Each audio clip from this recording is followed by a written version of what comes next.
देश भर में नागरिकता संशोधन कानून लागू, केंद्र सरकार ने जारी किया नोटिफिकेशन। गृहमंत्री शाह ने कहा कि प्रधानमंत्री मोदी ने एक और प्रतिबद्धता पूरी की। सीएए लागू होने पर 3 देशों के गैर मुस्लिम शरणार्थियों को नागरिकता मिलेगी। अफगानिस्तान, पाकिस्तान, बांग्लादेश के पीड़ित हिंदू, ईसाई, सिख, जैन, बौद्ध और पारसी समुदाय को बड़ी राहत। सीएए लागू होते ही देश में गरमाई सियासत। ममता, अखिलेश, कांग्रेस ने केंद्र सरकार पर साधा निशाना। ओवैसी ने कहा कि सीएए पर हमारी आपत्ति बरकरार। नागरिकता संशोधन अधिनियम की अधिसूचना जारी होने पर मौलाना खालिद रशीद बोले कि किसी को भी फिक्रमंद होने की आवश्यकता नहीं।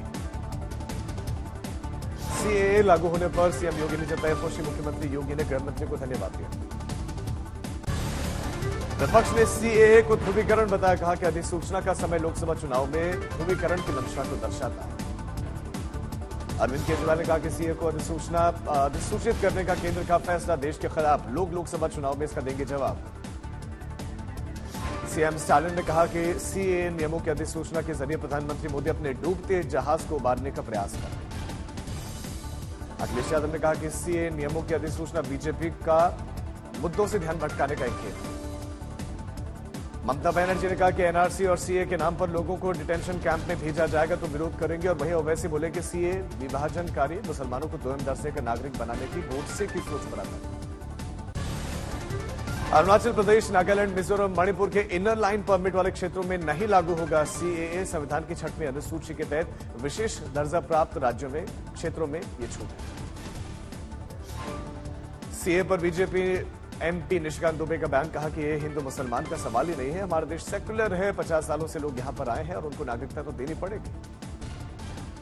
नागरिकता संशोधन अधिनियम लागू होने पर सीएम हैदर ने बांध मिठाई बांटी, पटाखे जलाए, खुशी जाहिर की, सरकार का धन्यवाद। सीएए लागू होने के बाद जैसलमेर में हिंदू पाकिस्तानी विस्थापितों को उनकी बस्ती में दीपावली जैसा जश्न, पटाखे जलाकर लोगों ने एक दूसरे को मिठाई खिलाई, खुशियां बांटी। सीएए लागू होने के बाद से बिहार पुलिस अलर्ट पर। पटना में फुलवारी शरीफ में निकाला गया फ्लैग मार्च। आज राजस्थान जाएंगे पीएम मोदी। पोखरण में देखेंगे सैन्य अभ्यास भारत शक्ति। अहमदाबाद में 85,000 करोड़ के रेलवे प्रोजेक्ट से शुरुआत करेंगे पीएम। अहमदाबाद में पीएम मोदी 10 नए वंदे भारत ट्रेनों को दिखाएंगे हरी झंडी। पीएम मोदी अहमदाबाद में कोचरब आश्रम में उसका उद्घाटन करेंगे और गांधी आश्रम स्मारक के मास्टर प्लान का शुभारंभ करेंगे। राहुल गांधी की भारत जोड़ो न्याय यात्रा की आज महाराष्ट्र में होगी एंट्री। आदिवासी बहुल नंदुरबार में उनकी शुरुआत होगी यात्रा की। बिहार विधान परिषद में 11 सीटों के लिए आज 8 उम्मीदवारों ने पर्चा भरने का आखिरी दिन है। 21 मार्च को ही मतदान और वोटों की गिनती भी। यूपी विधान परिषद के लिए एनडीए के 10 प्रत्याशियों ने किया नामांकन। मुख्यमंत्री योगी रहे मौजूद। पंजाब में आम आदमी पार्टी ने शुरू किया चुनावों के लिए कैंपेन। सीएम केजरीवाल ने लगाया बीजेपी पर आरोप। कहा कि पंजाब में सरकार गिराने की रची जा रही है साजिश। ज्ञान बापी की तरह ही अब धार की भोजशाला का भी होगा ईएसआई सर्वे। एमपी में हाईकोर्ट ने दिया आदेश। वैज्ञानिक सर्वेक्षण के लिए हिंदू फ्रंट फॉर जस्टिस ने आवेदन दिया था। दिल्ली में कांग्रेस की सीईसी की बैठक में 63 सीटों पर चर्चा। गुजरात की गाजीपुर में 11,000 वोल्ट बिजली के तार के संपर्क में आने से सवारियों से भरी हुई बस में लगी भीषण आग। 4 की मौत। बिजली मंत्री की बड़ी कार्रवाई। 3 सस्पेंड किए गए, 1 की सेवा समाप्त। अलविश यादव की बढ़ सकती मुश्किलें। रेव पार्टी में सांपों के जहर की सप्लाई के मामले में पूछताछ के लिए दोबारा बुला सकती है नोएडा पुलिस। कोबरा करात प्रजाति के सांपों की जहर की पुष्टि हुई। बीजेपी केंद्रीय चुनाव समिति की बैठक हुई। 7 राज्यों और एक केंद्र शासित प्रदेश की 99 सीटों पर चर्चा हुई। पीएम मोदी रहे मौजूद। बीजेपी की सीईसी की इस बैठक में महाराष्ट्र, गुजरात, बिहार, मध्य प्रदेश, तेलंगाना, कर्नाटक, हिमाचल, चंडीगढ़ में उम्मीदवारों की चर्चा हुई है और जल्द ही ऐलान संभव। आंध्र प्रदेश में seat sharing final. BJP 6, TDP 17, JSP 2 सीटों पर लड़ेगी। निर्वाचन आयुक्तों के खाली पद भरने के लिए प्रक्रिया तेज। पीएम मोदी की अध्यक्षता में 14 मार्च को अहम बैठक। संदेश खाली में पीएम पुलिस अधिकारियों पर हमला करने वाले आरोपी शाहजहां शेख के 3 करीबियों पर सीबीआई ने उनको अरेस्ट किया। इलेक्टोरल बॉन्ड को लेकर बढ़ी स्टेट बैंक की मुश्किलें। सुप्रीम कोर्ट ने कल मांगी इलेक्टोरल बॉन्ड से जुड़ी हुई सभी जानकारियां, जो कि आज देनी है। एसबीआई को सुप्रीम कोर्ट के मिले हुए आदेश के बाद शुरू हुई सियासी हलचल। मोदी सरकार पर बरसे खड़गे। कहा कि ये सब काले कारनामे दबाने की कोशिश। लोकसभा से निष्कासन के खिलाफ महुआ मोइत्रा को सुप्रीम कोर्ट से नहीं मिली राहत। 6 मई को अब अगली सुनवाई होगी। महाराष्ट्र में सीट शेयरिंग को लेकर महाविकास अघाड़ी में मीटिंग टली। बीजेपी, एनसीपी, शिवसेना के बीच में 35 सीटों पर बनी सहमति। मुंबई में वर्ल्ड क्लास सेंटर पार्क के लिए रास्ता हुआ साफ। महाराष्ट्र सरकार ने महालक्ष्मी रेस कोर्स की 300 एकड़ जमीन पार्क के लिए दी। कर्नाटक की हावेरी में मिर्च की गिरती हुई कीमतों को लेकर किसानों का प्रदर्शन, वाहनों में की गई आगजनी। कर्नाटक में जल संकट के बीच में डिप्टी सीएम का बड़ा ऐलान, कहा कि अब किसी भी कीमत पर तमिलनाडु को कावेरी का पानी नहीं देंगे। बेंगलुरु जल संकट के चलते कर्नाटक बीजेपी आज बेंगलुरु में फ्रीडम पार्क में कांग्रेस सरकार के खिलाफ करेगी विरोध प्रदर्शन। कर्नाटक ने कॉटन कैंडी, गोभी मंचूरियन के इस्तेमाल पर रोडामाइन बी और अन्य कृत्रिम खाद्य रंगों के उपयोग पर लगाया प्रतिबंध। रोडामाइन बी को बताया गया कैंसर कारक। अधीर रंजन चौधरी ने ममता बनर्जी को पत्र लिखकर वेक्टर जनित नौकरी में शामिल राज्य सरकार के कर्मचारियों के वेतन की वृद्धि की मांग की। आजमगढ़ में शुरू हुई पहली उड़ान, हफ्ते में 6 दिन होगी उड़ान, यात्रियों में दिखा गजब का उत्साह। देवघर में सीएम विष्णुदेव साय ने बाबा वैद्यनाथ धाम में दौरा किया, पूजा पाठ भी किया। बीड़ में बीजेपी नेता पंकजा मुंडे के काफिले पर मराठा समुदाय के लोगों ने उसको रोका। कर्मचारियों ने एक मराठा लाख मराठा का नारा देकर गांव जाने से पंकजा मुंडे को रोक दिया। महाराष्ट्र के बीड़ कृषि कार्यालय में किसानों को नहीं मिला पीएम किसान सम्मान योजना का लाभ नहीं मिलने पर आंदोलन की चेतावनी। फाजिल्का में जमीनों का मालिकाना हक और उचित मुआवजा देने की मांग को लेकर बस स्टैंड पर लोगों का धरना, बस स्टैंड के गेट बंद करके चक्का जाम। चंडीगढ़ नगर निगम के सदन में चुनावों को लेकर जबरदस्त हंगामा, तस्वीरें सामने। संभाजीनगर में पीने के पानी 8 से 10 दिन के बाद भी नहीं मिलने पर महिलाओं ने किया हंगामा मोर्चा और हंडा बजाकर नगर निगम के खिलाफ विरोध जताया गया। त्रिवेंद्रम में राजीव चंद्रशेखर ने जानकारी दी, 10 कॉलेज में दी जाएगी 10 एआई लैब स्थापित। तेलंगाना में भद्रादी कोठागुडम में एएसपी पारितोष पंकज को मंत्री के काफिले की गाड़ी ने मार दी टक्कर, घायल एएसपी अस्पताल में भर्ती। सहरसा में 35 साल के युवक की अज्ञात बदमाशों ने गोली मारकर हत्या कर दी, पुलिस कर रही है जांच।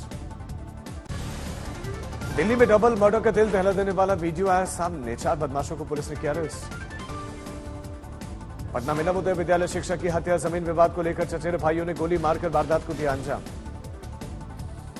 अमेठी में लोक निर्माण विभाग की बड़ी लापरवाही का मामला सामने आया, कुछ दिन पहले बनी सड़क की गिट्टी को ग्रामीणों ने हाथ से उखाड़ा और वीडियो अब वायरल। एमपी के भिंड में ब्लाइंड मर्डर केस का खुलासा, पिटाई से नाराज शख्स ने हत्या कर दी। करौली में नाबालिग छात्रा के साथ शोषण का मामला, आरोप में शिक्षक को 20 साल की सजा। नोएडा में अंडरपास से नीचे लटकती नजर आई एक कार, घटना का वीडियो वायरल। हजारीबाग में पुलिस और नक्सलियों के बीच में मुठभेड़, बड़ी मात्रा में हथियार बरामद। कानपुर में पुलिस ने नशा तस्करों के प्लान को किया फेल, होली के त्योहार को लेकर की जा रही थी बड़ी मात्रा में शराब की तस्करी। मध्यपुर में लोक परिवहन की बस ने 2 युवकों को टक्कर मार दी और दूर तक हाईवे पर घसीटा, हादसे में दोनों की मौत। मुजफ्फरपुर में स्कूल निरीक्षण के दौरान शिक्षक और शिक्षा अधिकारी में हुई जमकर मारपीट, पुलिस ने केस किया दर्ज। जमशेदपुर में हुए गोलीकांड का पुलिस ने किया खुलासा, 2 लोगों को पुलिस ने गिरफ्तार किया। झालावाड़ में आपसी रंजिश को लेकर फायरिंग कर हत्या करने का मामला, 2 अभियुक्तों को पुलिस ने गिरफ्तार किया। कानपुर में तेज रफ्तार कार अनियंत्रित होकर नहर में जा गिरी, बाल बची कार सवारों की जान। नांदेड़ में बस में महिला यात्रियों से लूटपाट करने वाले पर क्राइम ब्रांच का शिकंजा, महिला के साथ 4 आरोपी गिरफ्तार। अमृतसर में पुलिस ने नकली आर्मी अधिकारी को गिरफ्तार किया, आर्मी अधिकारी वर्दी पहनकर लोगों से वसूली करता था। कानपुर में 2 साल के मासूम ने किया मासूम की हत्या का खुलासा, पिता ने ही मां की हत्या की। छत्तीसगढ़ के बालोद में तेज रफ्तार ट्रक ने कार को रौंद दिया, हादसे में परिवार के 4 लोगों की मौत। खूंटी में खेत में मिला प्रेमी युगल कश्यप, पुलिस ने मामले की छानबीन शुरू की। फतेहपुर में कार पेड़ से टकराने के बाद से बिजली के खंभे से टकराए, हादसे में 3 लोगों की मौत। करौली में अपहरण और मारपीट के आरोपियों की गिरफ्तारी की मांग को लेकर युवाओं ने किया एसपी कार्यालय में प्रदर्शन, एसपी और कलेक्टर के नाम पर अलग अलग ज्ञापन सौंपे गए। रेवाड़ी में भीषण सड़क हादसे में 6 लोगों की मौत, 6 घायल भी। लखनऊ में प्रॉपर्टी डीलर आदित्य मिश्रा ने खुद को गोली मारकर खुदकुशी कर ली, अवैध पिस्टल्स बरामद हुई। लातेहार में ट्रक की चपेट में आने से 2 युवकों की मौत, गुस्साए ग्रामीणों ने सड़क पर जाम लगा दिया। मुजफ्फरपुर में अवैध संबंधों के चलते दुकानदार की गोली मारकर हत्या, सड़क किनारे शव फेंका गया। गोरखपुर में तेज रफ्तार कार की चपेट में आने से 2 लोगों की मौत, 1 घायल। हिमाचल में आगामी 13 और 14 मार्च को प्रदेश में फिर से सक्रिय होगा पश्चिमी विक्षोभ, ऊंचाई वाले इलाकों में हल्की बर्फबारी, मध्यवर्ती क्षेत्रों में बारिश और ओलावृष्टि की संभावना। हिमाचल प्रदेश के लाहौल स्पीति में जमकर ताजा बर्फबारी हुई है, तस्वीरें आई हैं सामने। ठाणे में बाबा साहब अम्बेडकर की प्रतिमा का अनावरण किया गया। मुख्यमंत्री एकनाथ शिंदे ने वीडियो कॉन्फ्रेंसिंग की मदद से उद्घाटन किया। त्रिपुरा के ऊनकोटी में श्रृंगेरी बालाजी मंदिर में इसका उद्घाटन किया गया। सीएम समेत के मंत्री पहुंचे। नोएडा में सिरोलिमस कोडेड बलून पर केंद्रित एक शैक्षणिक कार्यक्रम का आयोजन हुआ। कार्यक्रम में कई लोग पहुंचे। मुंबई मोटर्स ने mid size sport utility vehicle का एन लाइन संस्करण लॉन्च किया, जिसकी कीमत 16 लाख रुपए से शुरुआत। भारतीय एयरटेल 8 स्पेक्ट्रम बैंड की नीलामी करेगी, जबकि वोडाफोन आइडिया का मामला फंडिंग के बीच में उलझा हुआ है। राष्ट्रपति द्रौपदी मुर्मू मॉरिशस के राष्ट्रपति पृथ्वीराज सिंह रुकुन से मुलाकात उन्होंने की और मॉरिशस के राष्ट्रपति को रुपे कार्ड उपहार में दिया। स्पाइसजेट के मुख्य परिचालन अधिकारी अरुण कश्यप और मुख्य वाणिज्यिक अधिकारी शिल्पा भाटिया ने स्पाइसजेट एयरलाइन को से इस्तीफा दे दिया है।